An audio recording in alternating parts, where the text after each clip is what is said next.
시청자 여러분 안녕하십니까. 굿모닝 이프맥스 경제연풍 시작합니다. 국내 소비자 물가에 빨간불이 켜졌습니다. 통계청에 따르면 지난달 소비자 물가 지수는 전년동월 대비 2.2% 상승했습니다. 고환율에 따른 수입 물가 상승, 또 유가 상승, 한국은행의 금리 인하 지연 등이 영향으로 풀이가 되는데요.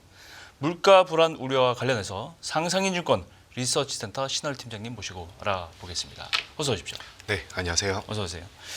자, 1월 소비자 물가 상승률 2.2%. 네. 지난해 7월 이후에는 가장 높은 수준이에요. 네. 이게 계속 1%대에 머물렀다가 2%로 올라오니까 물가 불안이 다시 확산되는 게 아니냐. 네. 이런 우려가 있는 건데 정리가 좀 필요할 것 같습니다. 네, 맞는 말씀이시고요. 물가 불안에 대한 부분들을 완벽하게 아직 해소하기 어렵다라고 볼 수가 있겠습니다. 네. 특히나 시점이 트럼프 2기 행정부 출범 이후에 이러한 1월 물가가 나오다 보니까 더 그 불안감은 고조될 수밖에 없는데요. 일단 5개월 만에 가장 높은 수치가 나왔고요. 네. 여기에 가장 핵심 요인으로는 이제 상품 물가를 상승을 견인할 수 있는 석유류 가격이 7% 넘는 7.3%를 기록했고 예. 여기에서 휘발유가 9%대로 상당히 좀 높은 상승률을 기록을 했습니다. 네. 또한 지난달에는 지난주였죠. 설 연휴가 있었습니다. 네. 그러다 보니까 설 연휴 직전부터는 식품에 관련된 물가들이 좀 불안할 가능성이 높았는데 계절적인 부분과 함께 겹치면서 농축수산물은 1.9%였지만 특히나 채소류가 4%대 상승하면서 맞습니다. 이 농축수산물의 상승 중에 가장 좀 높은 수치를 보였는데 네. 거기에서 이제 뭐 체감하실 텐데요. 예전같이 식당을 가면은 김치나 깍두기에 그 서비스해 주시는 양이 막 맞아요. 넉넉지 않습니다. 맞습니다. 그리고 약간 이제 요청하는 것도 약간 부담스러워지는 눈빛을 좀 받을 때도 있고 네. 이러한 부분들이 있는데 1년 전 대비해서 무가 지수에서 나타나는 무 가격만 79%가 맞습니다. 오른 상황이고 배추는 67% 상승을 했습니다. 그렇군요. 그러니까 이제 김치 뭐 이런 부분들이 이제 금치라고 막 맞습니다. 부르기도 하고 문화 배추는 뭐 널리 사용되기 때문에 네. 전국적인 물가의 상승 영향이 될 수가 있어요. 당연히. 맞습니다. 이러한 부분들이 이제 실생활에 와닿는 물가의 상승 압력인데요. 특히나 좀 이번 물가에 대해서 이제 우리가 좀 원점에서 좀 되돌아가서 봐야 할 부분은 지난해는 이제 물가의 안정화 기조가 좀 유력해진다라는 신호를 받았기 때문에 예. 상반기 후반부 그러니까 2분기부터 금리 인하 시점을 타진할 수가 있었거든요. 그래서 3분기에 금리 인하를 할까 했었지만 부동산과 가계부채 때문에 4분기에 2회 연속 금리 인하를 할 수 있었는데요.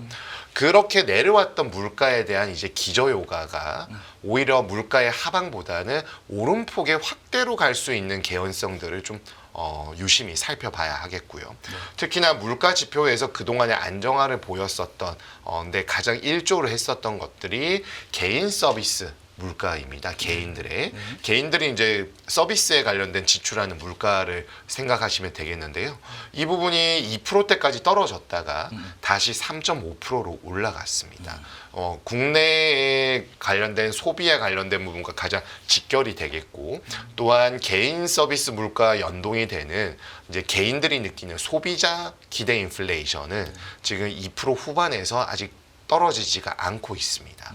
가장 늦게 그리고 높은 수준을 나타내고 있는 개인 서비스 물가와 소비자 기대 인플레이션이 2% 후반에서 오름폭의 내림 폭이 낮았었는데요. 이번 1월 물가에서 어김없이 개인 서비스 물가가 3%대까지 올라가는 모습이 나왔고 이제 개인 소비자 기대 인플레이션은 다른 지표에서 포함이 되고 있기 때문에 어떤 식으로 좀 전개가 되는지도 살펴볼 필요가 있겠습니다. 물가 상승은 배경이 여러 가지가 요인들이 있겠습니다만 맞습니다. 첫 번째로 꼽을 수 있는 게 바로 원달러 환율 같아요. 네, 비상계엄 이후에 환율이 급등했지만 좀처럼 떨어지지 않고 있고 지금 지난밤 마감 야간 거래가 1,443원. 조금 떨어지긴 했네요. 전날보다는. 그래도 네. 1,450원 부근에 머물러 있는 거에 굉장히 높은 수준이거든요. 이게 작년 그렇습니다. 중반 9월이죠. 1,300원이었어요. 네. 그때쯤은 원화 절하폭이 좀 10% 정도인데 굉장히 이게 이제 물가를 압박을 수입 물가 때문에 압박을 할 수 있는 요인이 되는데 결국 이 부분도 소비자 물가 상승이 가장 첫 번째 요인으로 생각되는데요. 맞습니다. 트럼프 행정부에서도 마찬가지인 거고요. 결과적으로 뭐 관세를 부과하게 되면 수입 물가 올라가는 것처럼 우리는 이제 중간재 역할을 많이 하고 있기 때문에 원재료를 들고 와서 가공해서 이제 수출을 해야 되는 그렇죠. 그런 상황에서 수출을 하기 위해서는 뭔가 수입을 해줘야 됩니다. 여기에서 이제 계약 물가라고 하는 것이 대부분 달러로 진행되는 편인데 원 달러 환율이 1,400 후반까지 급등을 했었고요. 어제 이제 장중에 1,440원까지 나이트 데스크에서 떨어지긴 했지만 20원까지는 아니고 한 16, 7원 정도로 확인을 했었는데요. 결과적으로 여전히 1,400원대 중반에 머무르고 있다라는 점은 과거 대비했을 때 연간 기준으로도 약 10% 이상의 수입 물가 상승 요인이 그렇죠. 내재하고 있다라는 점을 보여주겠고 예. 이러한 점은 상품 아까도 말씀드린 것처럼 상품 등 석유류 등 이러한 물가에 전반적으로 직간접적인 물가 상승 요인으로 작용할 수밖에 없다라고 볼 수가 있겠습니다. 그제였죠. 국회 이제 이창용 총재가 출석을 해서 의원들의 질의응답을 했었는데요. 이런 얘기는 금통위 기자회견과 함께 또 뭐 거의 동일한 기조로 말을 했었는데 계엄 등 국내 전국 상황 때문에 약 30원의 환율 상승 유발 요인으로 분석을 하고 있다. 그리고 나머지 요인은 40원 정도인데 이 40원은 기존에 계속 언급해 왔던 것처럼 트럼프, 강달러, 연준의 통화정책 경로 불확실성 이런 부분으로 해서 미국에 관련된 부분들이 강해졌기 때문에 비단 우리나라만의 문제는 아니라 그래요. 전 글로벌 공통적인 현상이라고 본다라면은 약 원화의 절하 한 2에서 3% 정도는 국내 전국 상황 때문에 발생을 했다라고 볼 수가 있겠고 사실 1,300원에서 1,400원까지는 어느 정도 가능성을 열고 있었지만 정말 1,500원 레벨에 간다라면은 그동안에 한국은행이나 정부 당국에서도 레벨이 중요한 것이 아니다라고 했지만 1,500원에 근접하거나 상회하게 될 경우에는 그러한 말보다는 정말 레벨을 사수하기 위한 그래요. 각종 정책들과 구두 개입들이 빈번하게 일어날 수밖에 없습니다. 네. 이미 외환 보유액이 빠르게 이제 감소하는 모습들이 좀 특출나게 좀 보여지고 있는데 이러한 부분들에 대한 작용들이 조금 더 빈번해질 수 있기 때문에 원달러 환율에 대한 부분들은 국내 상황이 어느 정도 안정화된다라면은 조금 불안감 해소할 수 있겠지만 뭐 그것을 어떻게 지금 뭐 예단을 하겠습니까? 그렇죠. 그리고 뭐 미국의 트럼프발 이런 달러 강세에 대한 부분 역시나 매일매일이 다른 양상을 띠고 있기 때문에 어느 것 하나 원달러 환율에 우호적으로만 해석하기에는 상당히 부담스러울 수밖에 없습니다. 그렇죠. 또 한 가지 문제 유가예요. 네. 요즘에 자동차에 주유하려고 둘러보면 이 주유소에 이제 가격을 쳐다보지 않을 수가 없는데 또 올랐나 이렇게 쳐다보잖아요. 네. 그죠? 유가는 유가 자체도 오르고 환율 때문에 또 환율 압박도 또 있고 맞습니다. 이중고가 이게 물가 상승이 굉장히 좀 치명적인 요인인데 지금 한 71달러, 72달러 정도까지 조금 내려오긴 했지만 작년 대비해서는 뭐 10% 높은 수준이에요. 네. 여기다가 이제 유예되긴 했지만 캐나다산 원유를 미국이 이제 제어하고 여기 관세 부과한다고 하니까 이제 유가도 미국에서도 꿈틀거리고 글로벌 유가가 뭐 요동을 치는 상황인데 네. 유가는 전망하기 참 힘든 상황이에요. 한 달 뒤에 과연 캐나다 관세가 계속 유예될지 아니면 관세가 매겨질지 다시 발동이 될지 모르겠는데 유가 가격 변화에 대한 파장 이거 대비를 해야 될 것 같습니다. 네. 맞습니다. 유가 뭐 상하방 다 열어둔 상황 속에서 레벨이 떨어지지도 않고 그렇다고 해서 뭐 이런 트럼프의 각종 그런 정책들에 의해서 조금 떨어지는 부분을 기대하고 있지만 쉽사리 나타나지 않고 있고요. 지금 트럼프가 얘기하는 정책에 관련된 부분들은 북미에 관련된 부분들이 주를 이루고 있고요. 그렇죠. 에너지에 관련된 부분의 핵심은 중동에 관련된 부분들이 어느 정도 공급량에 대한 부분들 증산, 그리고 수요에 있어서 공급에 맞춰서 수요가 간다라면은 가격은 크게 변화하지 않겠지만 수요단에서, 그러니까 글로벌 경기 흐름과 중국 제조업 부동산에 관련된 부분들이 역학관계 어떻게 돌아가는지에 대한 부분들을 좀 살펴봐야 하겠는데요. 일단 트럼프 행정부는 취임 이후에 미국 에너지 해방이라는 이름으로 행정명령을 쭉 내고 있습니다. 네. 그러니까 친환경, 전기 관련된 부분들이 아니라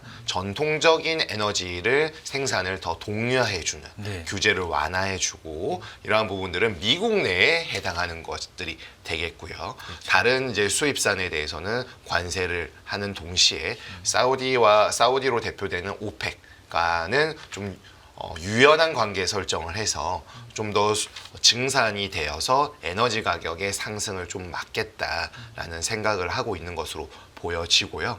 이러한 부분들이 이제 결국에는 사우디 등 뭐 중동에 관련된 부분들은 어제인가 그제 이제 가자 지구도 미국 영토로 하겠다라고 하는 것처럼 신영토 확장 정책들이 막 나오고 있는 상황 속에서 미국의 정책, 미국의 이익에 부합하는 중동과의 그런 부분들은 좀 계속 추진하겠으나 미국의 수출을 주로 해서 먹고 사는 나라들에 대해서는 강경한 입장을 표출하고 있기 때문에 어떤 것들에 대한 정책이 진짜 그 행정명령이나 관련된 정책으로 실현이 되느냐에 따라서 그렇죠. 정책의 명암이 가격의 상승과 하방으로 바뀔 가능성이 좀 더 높지 않을까라고 보여지고요. 네. 또 한 가지 이제 볼 부분은 지금 미국 전략적 자산 뭐 관련해서 여러 가지 얘기들이 나오고 있는데 전략 자산이라고 하면 비축유가 가장 핵심이라고도 전통적으로 볼 수가 있겠는데요.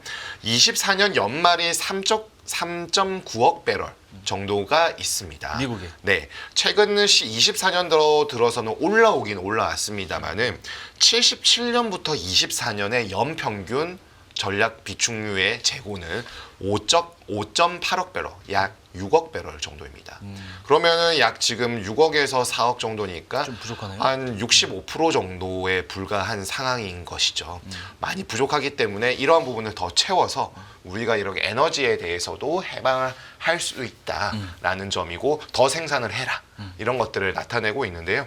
이렇게 지금 전략 비축유가 과거 연평균보다 가장 낮았었던 이유는 그때 생각나시죠? 지금 트럼프 대통령은 사우디와 이런 뭐 브로맨스처럼 강한 남자들끼리의 뭐 만남을 주선하고 있지만 지난번 이제 바이든 전 대통령은 이제 사우디에 가서 너네 생산 좀 더 해라라고 하는 것처럼 좀 약간 그때는 읍소하는 분위기가 그렇죠. 연출이 되었었습니다. 그러면서 이제 약간 냉대받기도 하고 그랬었는데 그때는 미국의 물가 상승률이 너무 심했기 때문에 전략 비축률을 많이 소진을 했었습니다. 그래서 3억 배럴 이하까지 떨어졌었던 것이 22에서 23년도에 나왔었고 지금 늘리고는 있지만 아직도 과거 약 45년 정도의 평균에는 못 미치는 상황이 연출되고 있기 때문에 이러한 부분들도 채우면서 미국민들의 그런 좀 자긍심, 우리 안전하다라는 걸 보여주는 동시에 관세와 이제 중동과의 역학관계에서 어떤 부분이 우위를 점하느냐에 따라서 유가의 향방의 단기적인 포인트로 작용할 가능성이 높다라고 생각하고 있습니다. 지금 말씀 들어보니까 유가는 위쪽으로 더 가능성이 열려 있다. 그렇게 생각되네요. 네, 조금 더 그렇습니다. 또 하나 제가 궁금한 게 소비자 물가와 이 금리와의 상관관계인데요. 지금 FOMC에서 연준은 정책 금리 목표 지금 동결을 했잖아요. 4.5% 상단으로. 기준금리 인하 멈췄기 때문에 한국은행도 금리 인하를 하기가 굉장히 난감한 상태가 됐고 이게 또 소비자 물가고 어떻게 해석을 좀 돼야 되는지 이게 좀 궁금해요. 네, 일단 물가의 지금 상승세가 추세적으로 나타났다라고 진단하기에는 다소 이른 시점이라고 물론 봐야 그렇죠. 되겠고요. 그렇지만 이제 워닝 시그널이 하나 나타났다라고 봐야 되는 것이고 물가 안정과 금융 안정을 한국은행은 정책 목표로 삼고 있는데요. 지금 이번 주에 공개된 금통위 의사로 1월 동결이었습니다마는 한 분 신성한 위원만 금리 인하 소수 의견을 제시를 했었거든요.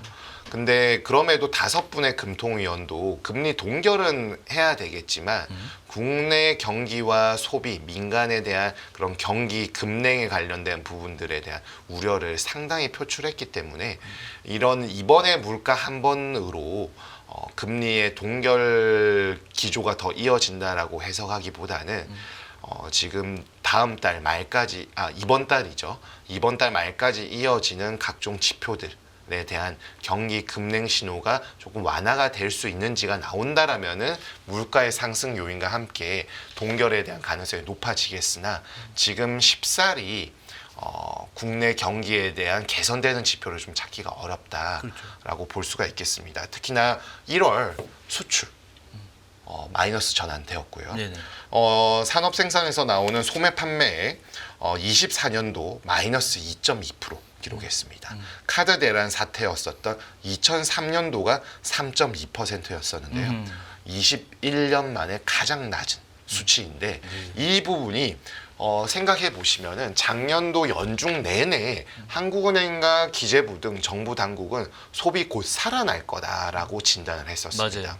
그런데 결국에는 살아나지 않았고 더 떨어질 수밖에 없었던 요인은 계엄, 탄핵, 비행기 참사 등 작년 하반기에 집중적으로 악재들이 겹치게 되면서 살아날 것이다라는 기대감과는 역행되는 모습이 나올 수밖에 없었다라고 볼 수 있겠고 이 부분이 작년 연중에 있었던 것이 아니라 연말에 있었고 여전히 현재 진행형이기 때문에 한국은행의 입장에 있어서는 경기, 성장에 좀 더 포커싱을 둘 가능성이 높은 것이 사실이기 때문에 금리 동결보다는 금리 인하로 갈 가능성이 훨씬 더 높다라고 볼 수가 있겠고 다만 금융 안정의 측면에서 외환 시장에 대한 부분들은 국내 요인에서는 계엄 탄핵 등 국내 전국에 관련된 부분인데 네. 이 부분을 어떻게 할 수는 없지 않습니까? 그렇죠. 뭐 사법적인 지금 절차가 거의 진행이 되고 있기 때문에 예. 이건 기다려야 하는 상황이고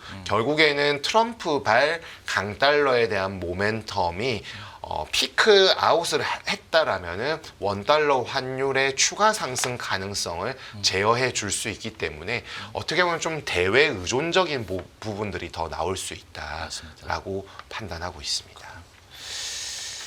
신호 팀장님은 올해 부동산 관련해서 리포트 내셨어요?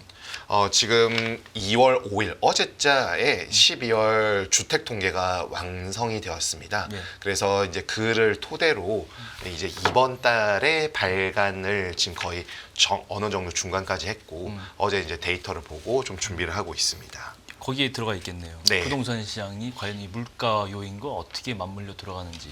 네, 올해 초반이기 때문에 이제 부동산 시장 올해 어떻게 되는가 이게 굉장히 관건이거든요. 네, 근데 최근 말씀하신 대로 하는 발표한 보고서를 보면 한국은행이 기준금리 0.25%포인트 낮출 때 올리면 네. 집값은 0.4% 정도 낮아진다 뭐 이렇게 네. 통계가 나와요.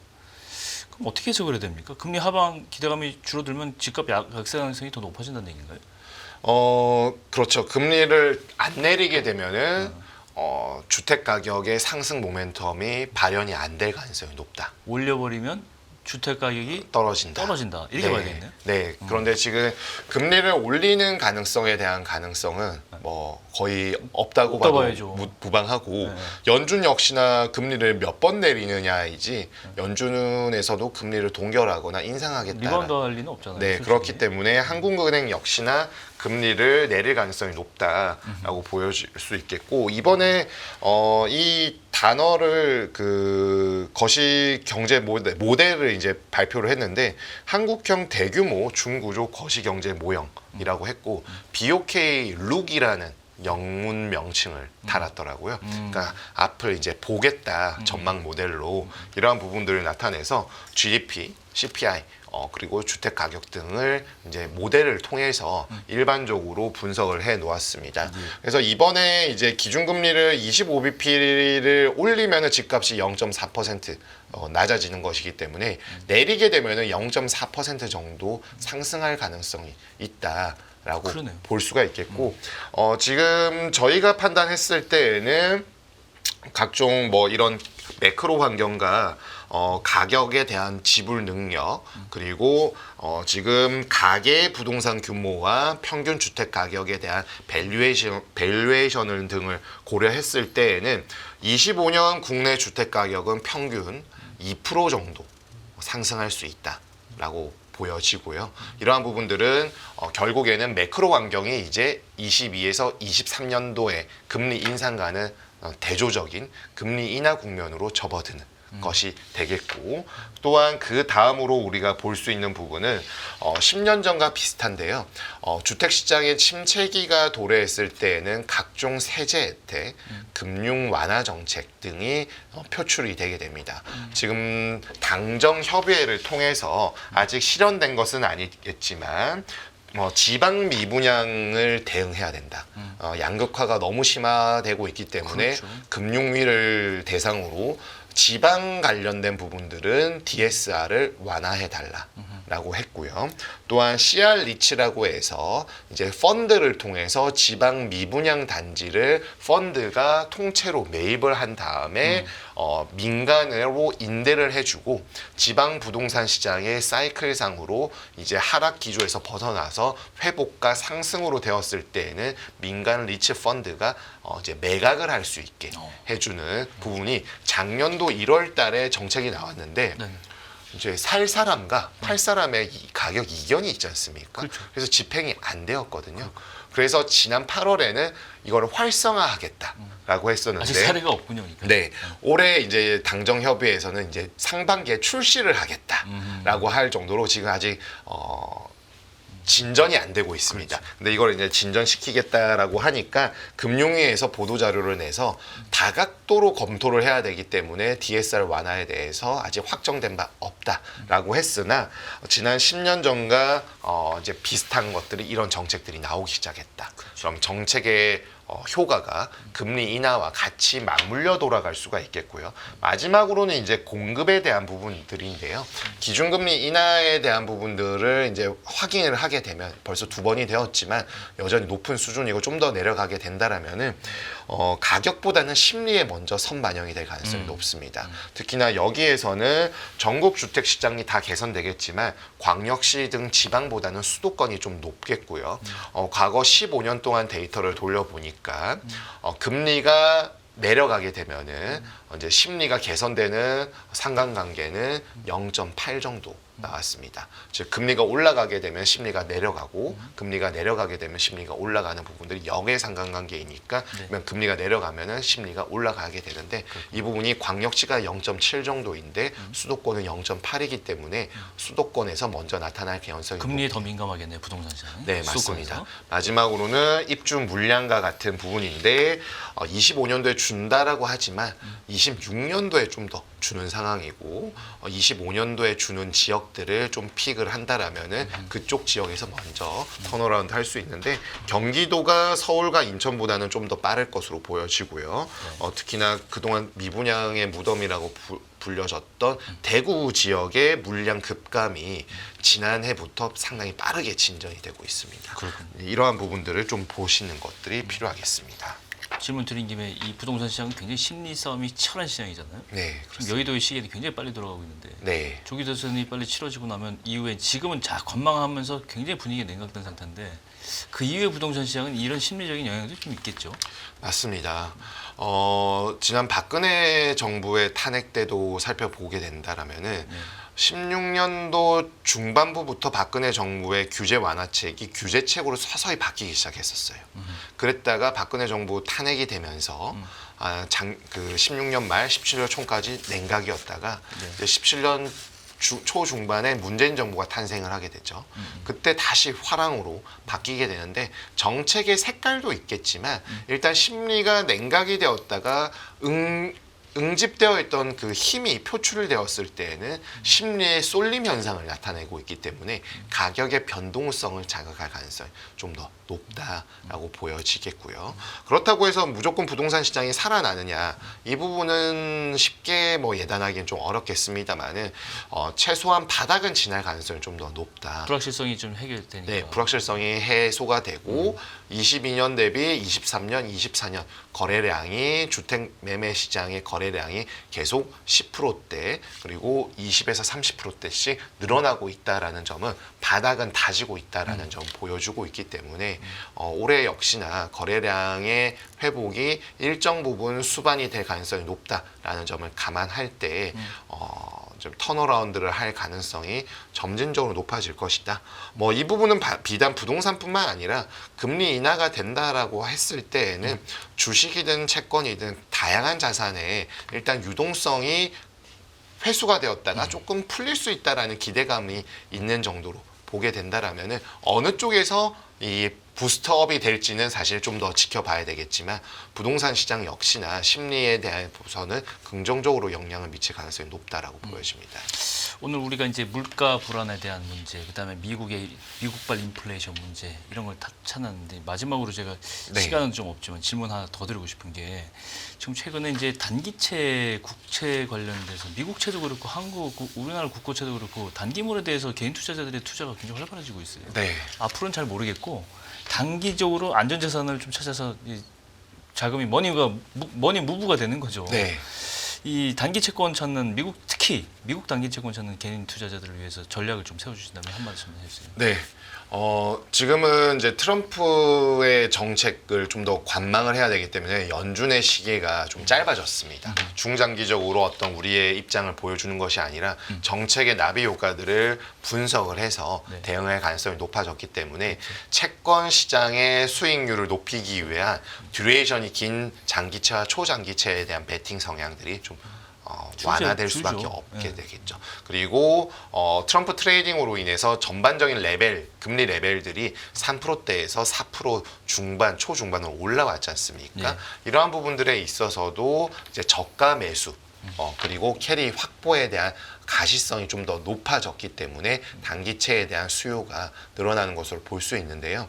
트럼프 1기 행정부 때를 보게 되면은 이런 패턴은 비슷했습니다.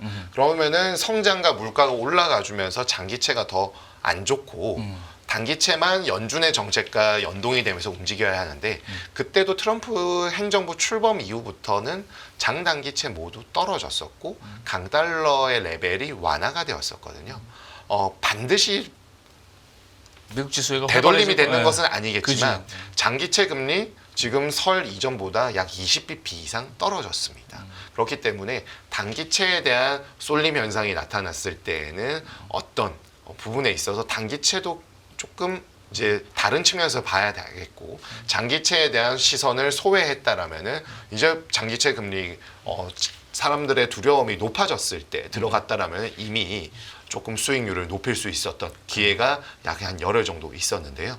이러한 부분들에 대한 부분들은 균형 잡히게 좀 봐야 되겠고 저희가 결론을 내리자면은 단기채는 안정적으로 갈 수 있겠고 장기채에 대한 부분들은 트럼프 트레이딩과 연준의 정책의 교집합이 찾아질 때 좀 더 레벨이 내려가면서 수익률을 좀 더 높일 수 있는데 효과적으로 작용할 수 있다라고 판단하고 있습니다. 알겠습니다.